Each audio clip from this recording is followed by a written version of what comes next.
So this is a story about my experience with sleepwalking. And for the record, this is as bad as it gets. I haven't had anything worse.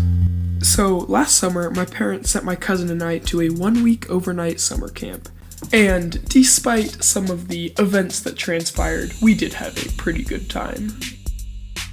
One night after dinner, my cousin and I decided to go to bed early.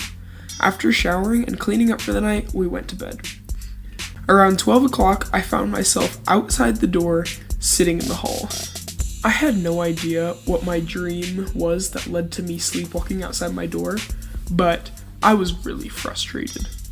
I went to open the door to my dorm and realized it was locked, and I forgot my key. Of course.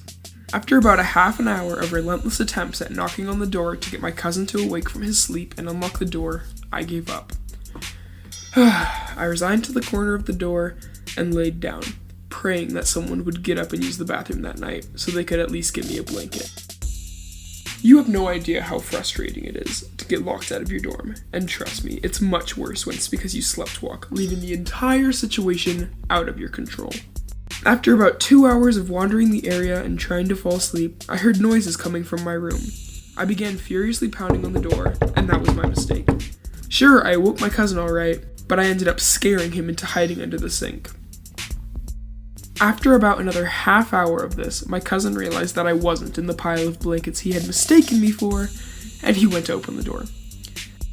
We spent a good portion of the night laughing and telling the story from our own perspectives. I'd say we both learned from the experience.